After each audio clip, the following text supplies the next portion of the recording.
What is up, everyone? Welcome to the Underdog Sports Podcast. I'm your host, Nolan, brought to you by Nolan's Visual Media. Follow us on Instagram, subscribe to us on YouTube. It's been a week. We took last week off, but this week we're right back to it. Today's episode, what are we going to talk about? We have quite a bit to talk about. We will talk about quickly World Series. Won't go too in depth on it. I got Game 6 on right now. It's going on as I'm recording. Tampa Bay is currently up 1-0, top of the sixth. Snooze fest of a game. Not like the game the other night that Tampa Bay won. That was a crazy game. And then the Dodgers won the other night. So, quickly, World Series. Next, Week 7 recap, NFL. A lot of really good matchups. A lot of really bad matchups. Won't go over the bad matchups as much as the good ones, but we will go over Week 7. Then Week 8, preview. Then, lastly, we will go over the Pick 3.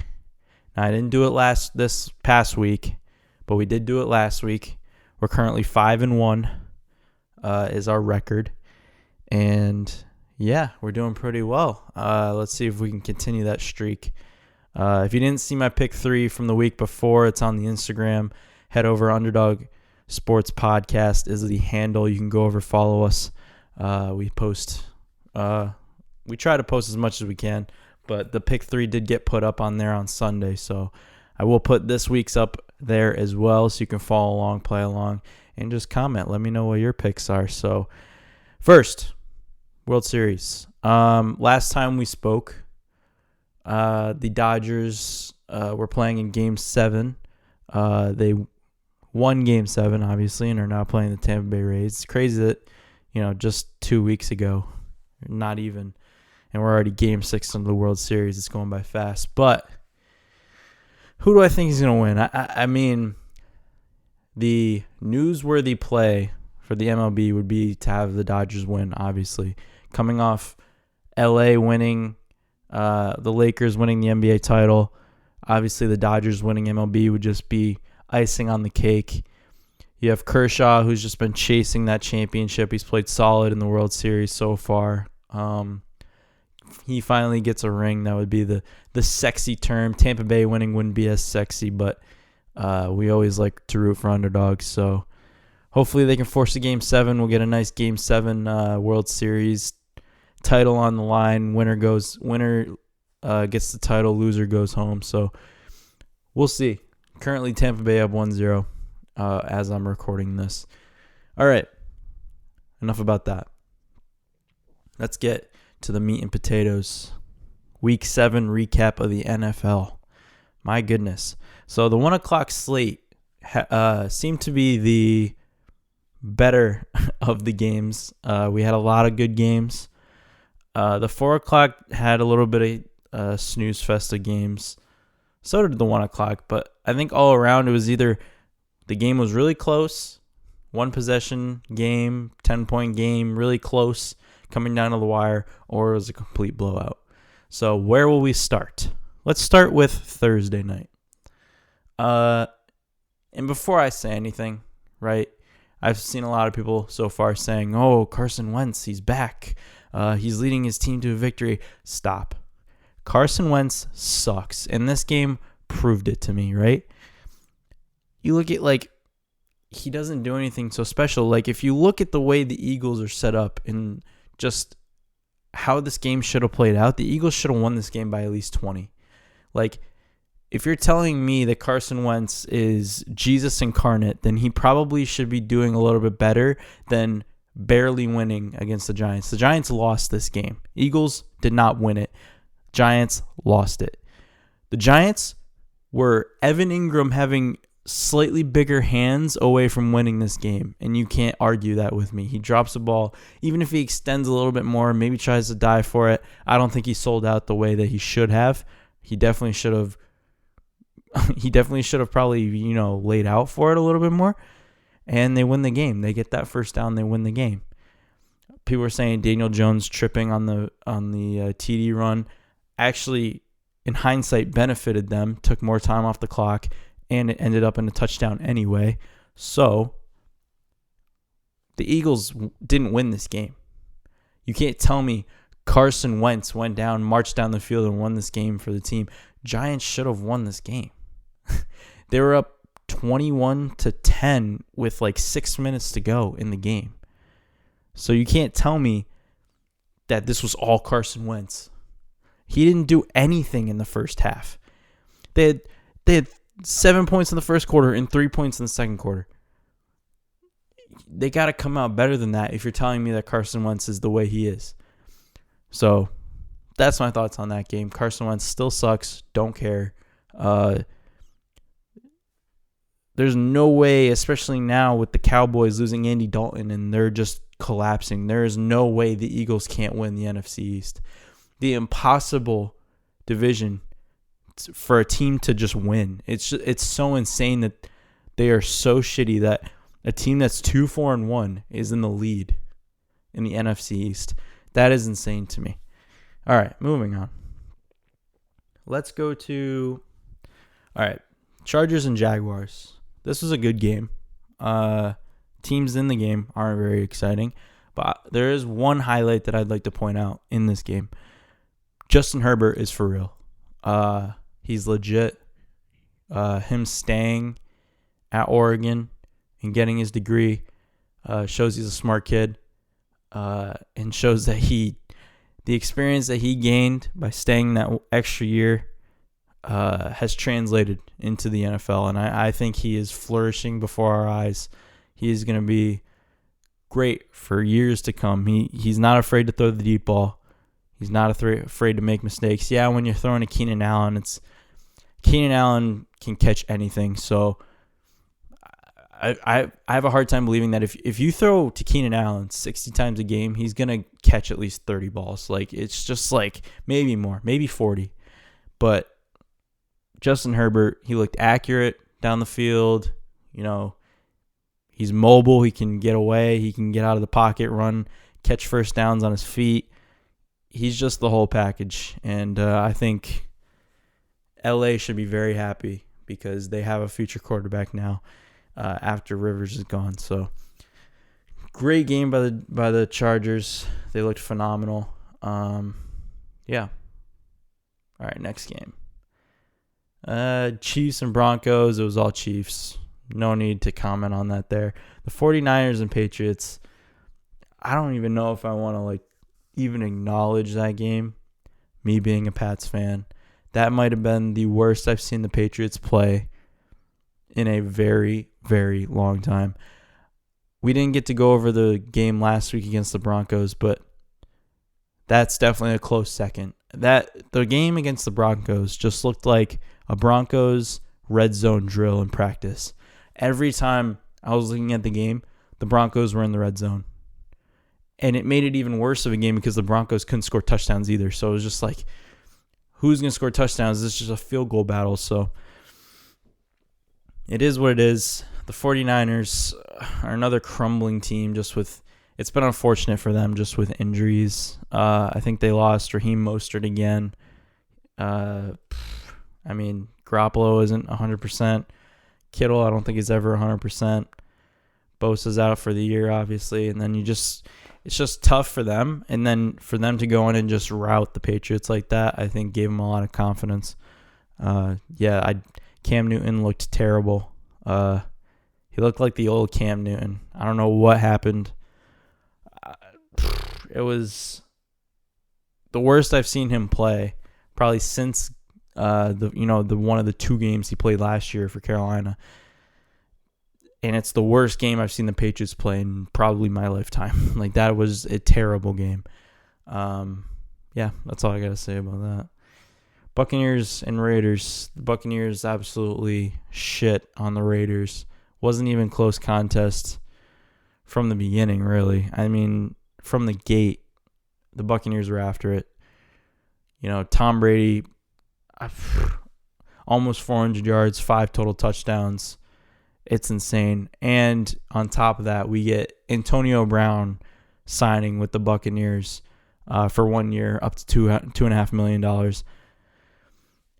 This shows to me that Brady the rumor that we heard that Brady and Belichick really did not want Antonio Brown leaving New England was absolutely true, because Tom Brady was able to talk Bruce Arians into getting. I think remember in the summer when there were rumors floating around that AB was going to go to the Bucs, and Bruce Arians was like, absolutely not. We're not, interested in that. And then we start hearing rumors these past weeks that AB's going to sign with the Seahawks. He's been visiting with the Seahawks. And then out of nowhere, he goes, yeah, they're visiting with the Buccaneers. And then about 2 hours later, Adam Schefter's like, oh, yeah, no, he's going to sign with the Buccaneers. And it was just like something totally out of left field, because you look at, he was supposed to go to the Seahawks like the whole time. And then Adam Schefter sends a tweet, oh, he's going to the Buccaneers. I think everybody was taken off guard by that. What do I expect from Antonio Brown at the Bucs? I mean, I have high expectations. You talk about a guy who was a Hall of Fame wide receiver, who has virtually almost every wide receiver record that you can have in terms of yards, catches, what have you. But, I mean, you now have Gronkowski, Ronald Jones, solid running back, Chris Godwin, Mike Evans, Antonio Brown, all solid receivers. I guess Chris Godwin's going to have to be the one to sacrifice some of the touches. I mean, Mike Evans the past few weeks hasn't really done much. I think he had like only 2 catches on Sunday, which is just insane for them scoring 45 points, and he's not really involved. Scotty Miller had 6 receptions, 109 yards, 1 touchdown. That's insane. But yeah, I would just expect Chris Godwin to diminish some of his output, because you got to make room for Antonio Brown. Antonio Brown demands a lot of room. And, if he can keep his head on straight, which, I mean, is what we said when he went to the Patriots. If he could keep his head on straight, he'd be fine. Wasn't able to do it. Got kicked off the team just after 1 game. So we'll see. I think this go-around is going to be much different. I think he's going to be focused. You haven't seen him really on Twitter and Instagram and social media really boasting about, the Antonio Brown brand. But this time around is going to be different. I think it's going to be more business. And, the Buccaneers are a heavy favorite for the Super Bowl in my mind. They look all around like just a really good team. They play bully ball on defense. They're not afraid to come after you. Derek Carr got hit many times on Sunday. They're not afraid. Packers and Texans. I feel bad for the Texans. I really do, because last week we said, or 2 weeks ago, we had said that Bill O'Brien leaving was the absolute best thing for that team. He was the cancer of that team. They went out and they played a really hard game against the Titans, almost won. And then this week they just had a dismal performance, had 0 points in the first half. I don't know. They just didn't look good. And they turned it on a bit in the second half, but by that point, the Packers were long gone. So they played better without Bill O'Brien, but they still got some work to do. I think this was a real test for them to see where they were at after the post-Bill O'Brien era, Romeo Crennel era. But they still have a lot of work to do. They're 1-6. Playoff hopes are almost 0 at this point. So we'll see what they do at the end of the year. I think definitely you're seeing the effects of losing DeAndre Hopkins. Will Fuller's been playing great, but, just the fact that you lost DeAndre Hopkins, one of the top receivers in the NFL, that he's proving in Arizona. So that's just insane to me. Lions and Falcons. This was one of the weirder games that I've ever seen personally. I've never seen a team lose a game because they accidentally score a touchdown. It's 16-14 Lions. Todd Gurley takes the ball, has a clear shot at the end zone, and he tries to do what classic Todd Gurley would do when he was on the Rams and just down it at the 1 to let the clock run. and they would let the clock run down to get a field goal and win the game ultimately, or get a touchdown with almost no time on the clock. So instead, he realizes it a little too late. Ball crosses the goal line. They go up. Lions get the ball back. They go down, and so then there was another weird play where they Matt Stafford throws a ball to Kenny Golladay. It's right around, I think, the 10-yard line, something like that. They go up and they try to spike it with like 3 seconds left or something like that. The Falcons are rushing onside or trying to get onside, whatever. And DeAndre Swift like falls, and they hike the ball and he spikes it. And it's like, how's that not like either an offsides or a false start? Like, I don't know which one, or incorrect formation or something. Like, I don't know what the fuck was going on. It turns out, he throws a touchdown pass to Hawkinson. They're tied at that point, 22-22. They get an unsportsmanlike conduct on the play, so they move the extra point back 15 yards. Matt Prater is just automatic, and he nails it. They win the game with zeros on the clock, all because Todd Gurley accidentally scored a touchdown. It's insane. That was one of the most insane games I've ever seen. Next on the docket, what do we got? Let's go to the Ohio Bowl. Cincinnati Bengals versus the Cleveland Browns.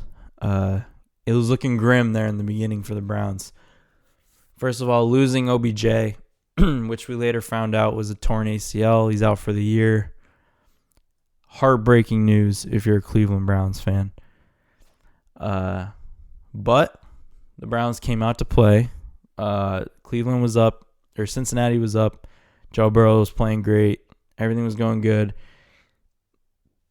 Then Baker Mayfield took over the game. I mean, that was the first time I think I've seen him do that in a long time, where he took over a game and was like, no, we're not losing. And I think that's encouraging if you're a Browns fan, even though you lost OBJ. But they win it at the end on a late touchdown. Yeah, I mean, that's it. And another thing along to go with Justin Herbert, Joe Burrow has been amazing. I mean, he threw 406 yards for 3 touchdowns in this game. The guy's for real. You know what I mean? I had my doubts, obviously, when you see a quarterback go that high in the draft. Like, you see him go number 1 overall. Most of the time, they're a bust. Joe Burrow is not a bust. He will be very good for a very long time. And it's great to see just 2 rookie quarterbacks just absolutely killing it for their teams, not shying away from the spotlight. But at the same time, Justin Herbert had a interview on the Colin Cowherd show, and he had talked about how it's different playing in front of, like, not in front of fans. And I was thinking to myself, yeah, it must be like a little bit of a load off to not have the fans there. I mean, the fans and the cheering and the away games, like, that's part of the psychological aspect of the game. And that part can be tough for rookies, especially who are, new and learning. But yeah, Justin Herbert, Joe Burrow, they have a little bit of the benefit of the doubt because they don't have to play in front of, 80,000 roaring fans, booing their name and booing on third down when they're trying to drive and get a drive going. So credit to them. I mean, they're for real. I'm not taking that away from either one of them, but it'll be interesting to see next year if we do get fans back in there to see how they do perform under that sort of pressure. But next up, Panthers and Saints. That was just like it was like a close game, but it was so boring to me. Like, the second half was so boring. Steelers and Titans. This was another really good game. Without the voice crack, sorry. Let me get some water. We're talking another really good game here. These two teams are legit. This to me looks like an AFC Championship preview. I don't know about you guys. or just a playoff preview, but this is going to be exciting when we do get there because I do think we're going to see this. Steelers are now 6-0. Titans are 5-1. Great game. We've seen this before. Like, this is what the Steelers would have been had Ben not gotten hurt last year, because Ben has just been playing out of his mind. Their whole offense has just been buzzing. On top of their, tough defense that is, standard when it comes to Steelers teams. This was their strong suit coming into the season, and it's still their strong suit. But, the Steelers came to party. They came to party. And Titans almost brought it back in the end, but Steelers, way to go. 6-0, baby. I think their first time in I don't know how many years, but the last time they did start 6-0, they won the Super Bowl, so that's a pretty good stat. Bills and Jets. These are the points from the Bills and Jets. Bills came out flat. Jets were up 10-6 at halftime. Then remembered that they were tanking for Trevor. So then they were like, "Oh guys, we got to play like shit again." And the Bills just stopped them in the second half. So nothing really to take away new from this game. Jets suck. Bills are really good. They just came out flat because they were playing the Jets. End of story. Now the Cowboys and the Washington football team, another ugly game. Cowboys just didn't get anything going. Dalton gets hurt, has a concussion, has to get clear before he gets back. Who knows how long that's going to be, depending on how bad the concussion was. It's looking grim for the Cowboys. They've had some injuries on the defensive side. Obviously, Dak going down, and now Dalton going down. I don't even know who their third string is. It doesn't really matter to me. I don't know. It's looking shaky for sure. They're going to have to do something. Obviously, Mike McCarthy is not working out.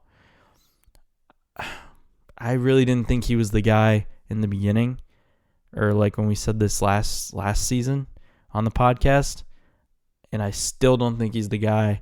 Now the players are revolting, saying the coaches aren't doing their jobs, and obviously it doesn't all fall on Mike McCarthy. Obviously, Patrick Nolan has something to do with that. The other coaches, it's a team effort, right? And ultimately, like, the coaches, and I said this before and I'll say it again. Bad coaching can't overcome good players. But good players can overcome bad coaching. And I don't even know if I said that right. We'll cut that out. Anyway, all I'm saying is the bad coaching will never work with good players. But good coaches can coach bad players to wins. You look at what Miami's doing. Miami doesn't have the best roster. They have Ryan Fitzpatrick, right?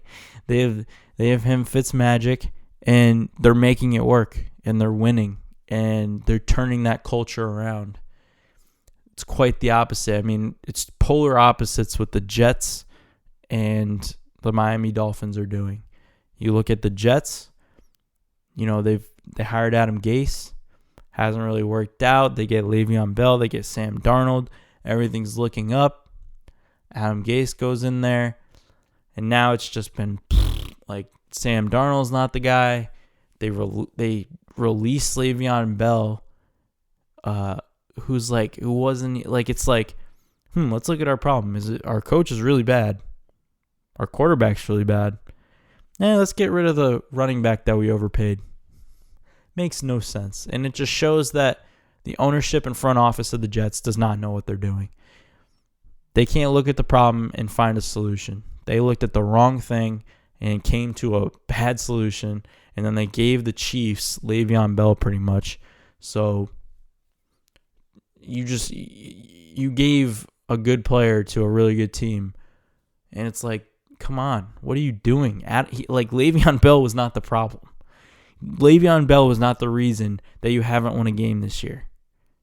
It's clearly your coach. Your coach can't coach, and your quarterback can't play. So now are we tanking for Trevor Lawrence? Or are you trying to get, Le'Veon Bell's contract off your payroll? I don't really understand the motive there. And it just proved to me that it was just terrible. It'll be curious to see what the Cowboys do this offseason if they clean house. And I've said this from the beginning as well. As long as Jerry Jones is there, I don't see the Cowboys having long-term success. He gets in the way too much. And we've said this from the beginning. And now it's his time to get in the way a little bit and, put his team in a position to win again like he had a couple years ago. But he gets in the way. His ego gets in the way. He's got to be in the spotlight. And it's just toxic for the team. So, Cowboys, not looking good for you. Sure, let's go to what I thought was the best game of the weekend, and that's the Seahawks and Cardinals game. From an entertainment standpoint, it was the best game of the weekend by far. You just look at how crazy it was back and forth. You got Kyler Murray, DeAndre Hopkins. You got Russell Wilson, Tyler Lockett. We got Budda Baker picking off Russell Wilson for a clear pick six and DK Metcalf running 22 miles an hour to catch him down. We had that. We had overtime. We had controversy. It's just, what more do you want from a football game? And here's the thing about the Cardinals. Cardinals are here, man. The Cardinals, and I told Sal and Antonio this from the beginning.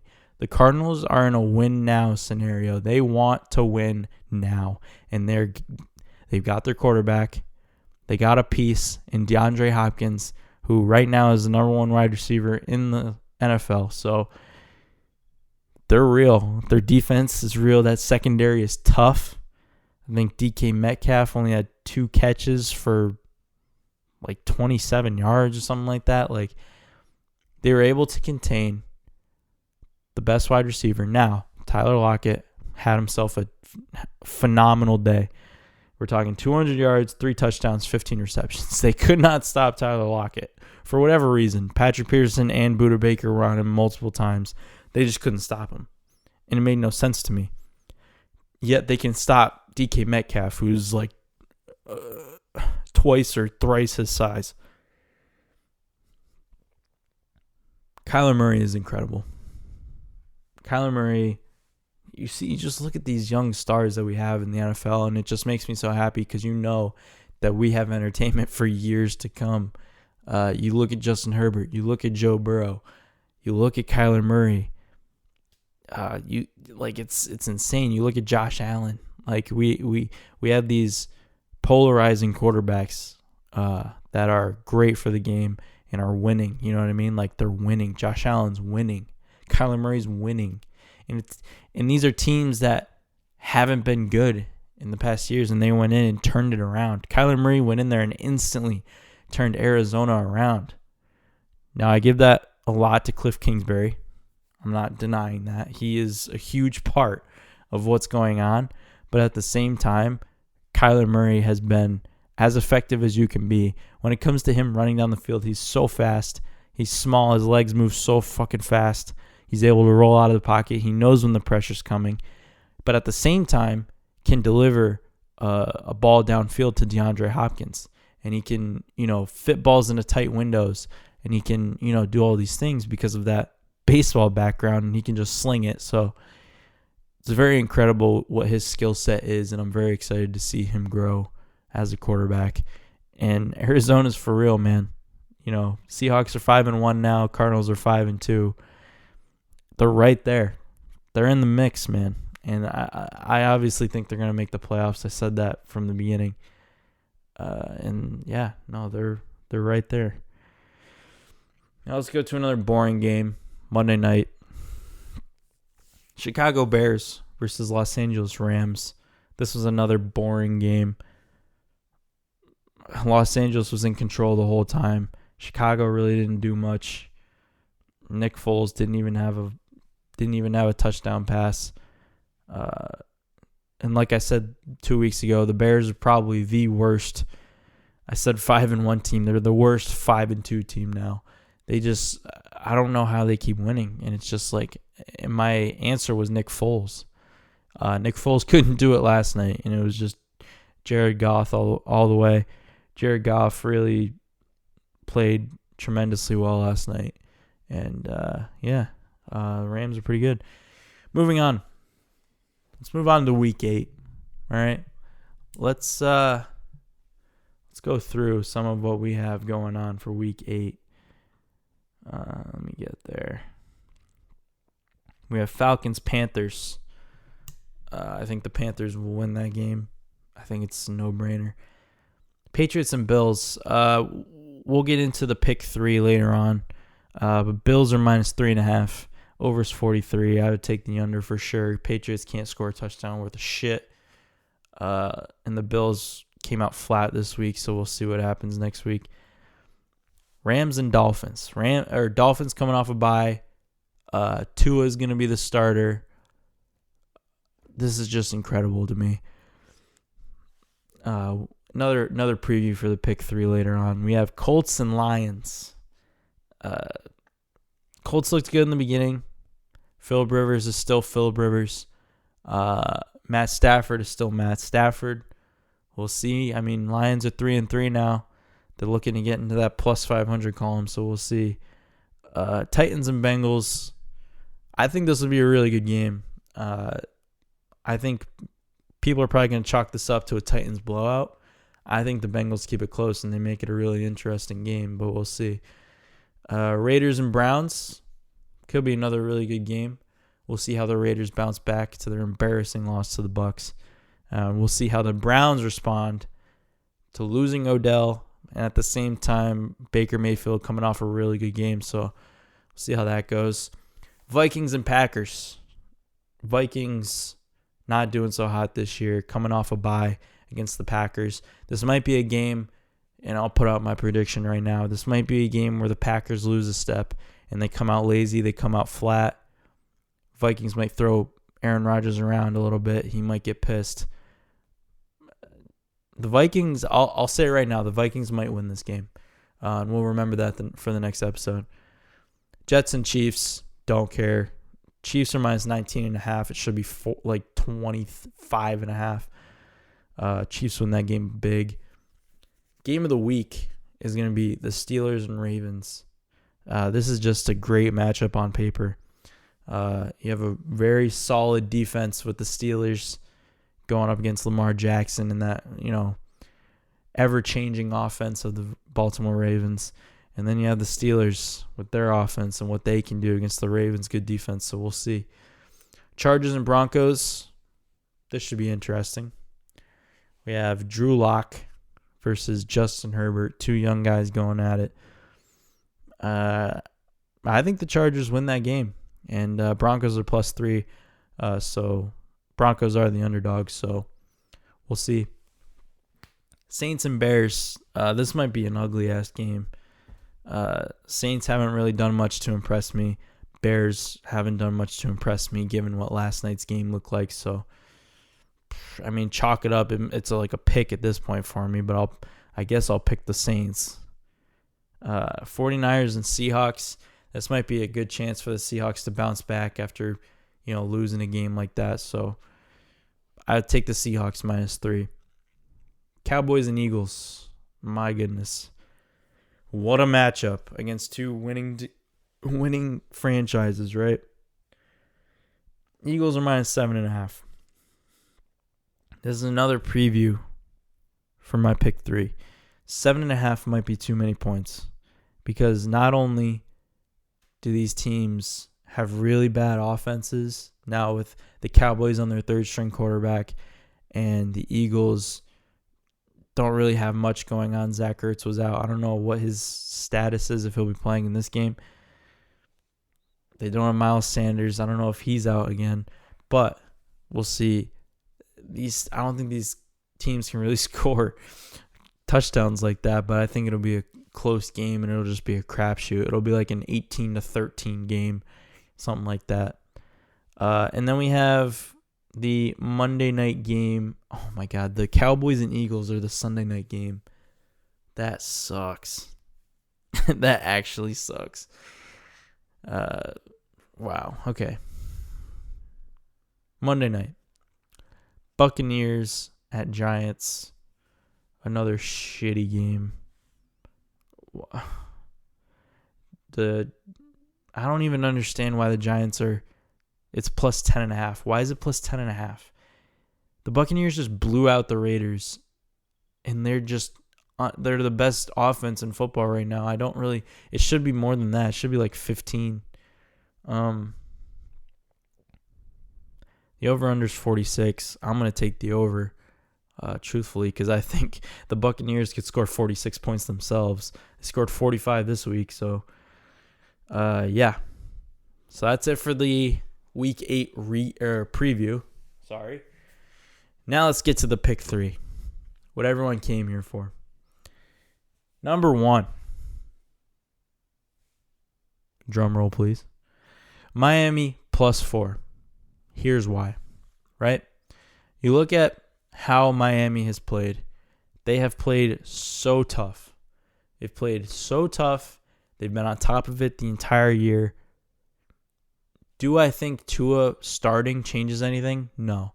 I think if he's doing bad in the beginning, they'll just put Fitzpatrick right in because it's not like Fitzpatrick's hurt. So you're not really risking it, right? If Tua comes out and he's not looking hot and he's shaky and whatnot, just put Fitzpatrick back in there. It's a simple solution. So I think Miami might win this game, and I'm riding them like I always have. I might become a Dolphins fan just for the simple fact that I just love them so much on this podcast. But next up, we have Buffalo versus the Patriots. Now, I'm breaking a cardinal rule here for me. Something that I never do and have never done on this podcast is bet with or against my own team. But this time is extremely different because it's either I'm getting trapped and baited really hard, or this is the freest money of all time. It's Buffalo minus 3.5. Why is it 3.5? The Patriots haven't scored. The Patriots scored 6 points last week, and then against the Broncos, let me pull it up here. They scored 12 points. So they scored 18 points in the past 2 weeks. And now they're only playing better competition in the Buffalo Bills. So 3.5 points? 3.5 points. I think this has got to be the freest money of all time. So you know what? I'm just going to stick with it. Buffalo minus 3.5. And now I alluded to it before. My third pick is Dallas plus 7.5. I think these two teams are just dumpster fires. I think 7.5 is too many points for the Eagles to win by. So I'll take Dallas plus 7.5. Do I think they're going to win? No. Do I think it's going to be an ugly game? Yes. Do I think either team scores more than 20 points? No. I think it's like a 16-13, 16-10, 18-13 type ordeal. Yeah. And we'll find out on Sunday, I guess. But that is it for me. It was great talking to you guys. We're back. We'll, put out episodes more consistently. Subscribe to our YouTube if you haven't already. Just go click that subscribe button, turn on those notifications for me, and then follow us on Instagram, Underdog Sports Podcasts. Very simple. Just go hit that blue button and come and comment on all the posts. I'd love to hear from you. And yeah, that's it for me, folks. I will see you next week.